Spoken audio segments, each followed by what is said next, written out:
ఆడపిల్లలకు ముక్కు చెవులు ఖచ్చితంగా కుట్టించాల్సిందేనా? కర్ణాభరణాలు, ముక్కు పుడక ఆడవాళ్ళు ధరించడంలో ఆంతర్యం ఏంటి? హంస అన్న పదంతో ఈ కర్ణాభరణాన్ని మనం పోల్చుతూ ఉంటాం.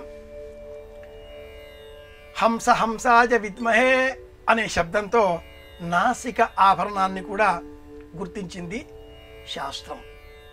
ఆభరణాలన్నీ ఆరోగ్య రహస్యాలను జతపరుచుకొని మనం ఏ ఆభరణాన్ని ధరిస్తే ఏ విధమైన ఆరోగ్యం చేకూరుతుందో వివరించేవిగా ఉన్నాయి. నెక్లెస్ అన్న పేరుని ధరించేటటువంటి నాను, ఈ మెడ దిగువగా ఉండేటటువంటి ఈ నాను థైరాయిడ్ అనే ఆ గ్లాండ్స్ని ప్రభావితం చేస్తూ మనను ఆరోగ్యంగా మార్చే ప్రయత్నం జరుగుతుంది. విశుద్ధ చక్రాన్ని బలోపేతం చేసే విధంగా నాను ఈ ఆభరణాన్ని ధరిస్తాం. చెవులకు ధరించే ఆభరణాలు వేగినస్ అనే ఆ నరాన్ని లాగి పెట్టడంతో గుండె పైన బరువు తగ్గుతుంది, గుండె వ్యాధులు రావు. మారిన పరిస్థితులలో అత్యాధునిక జీవన శైలిని గమనించినట్లయితే ఈ కాలంలో మహిళలకు కూడా విశేషంగా గుండె వ్యాధులు వస్తున్నాయి అని దినపత్రికలలో ఈనాడులో ఒక వారంలో చూసాం మనం. కనుక అలాంటి వ్యాధులేవి కూడా మహిళలకు రాకుండా కర్ణాభరణాలు. నాసిక ఆభరణం ప్రత్యేకం. పూర్వకాలంలో 16వ రోజున ముక్కును కుట్టించాలి అంటూ శాస్త్రం. ముక్కును కుట్టించిన తరువాతే తొట్లలో వెయ్యాలి, బారసాల. ఇది అధర్వణ కారిక.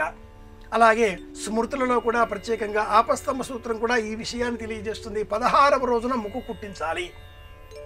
కానీ నేడు 3వ నెల, 5వ నెల, 7వ నెల ఇలా తదుపరి కాలాలలో నాసికకు ఛిద్రం చేసి అలంకరిస్తున్నారు. ఇందువలన ఈ ముక్కుకు అలంకరించేటటువంటి ఈ ఆభరణం వలన నో స్పిన్ అంటాం మనం ఆంగ్లంలో, స్వీకరించేటటువంటి ఉచ్ఛ్వాస నిశ్వాసలు క్రమబద్ధంగా మారతాయి.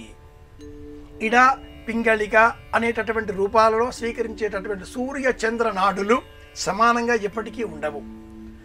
విద్య సమయంలో ఇలా ముక్కు కింద ఏలు పెట్టుకొని చూసినట్లయితే ఏ వైపున వేగంగా గాలి బయటకు వస్తుందో ప్రభావాన్ని ఫలితంగా చెప్పుకోవచ్చు.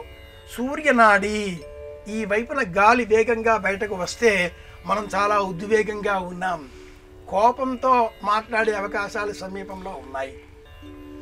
ఎడమ వైపున చంద్రనాడి చల్లగా వస్తోంది, ప్రశాంత స్థితిలో ఉన్నాం, ఏ గొడవ ఇకపైన రాదు. అప్పుడప్పుడు ఇలా చూసుకోవడం మంచిది. సూర్యనాడి, చంద్రనాడి రెండు సమానంగా ఎప్పుడూ ఉండవు.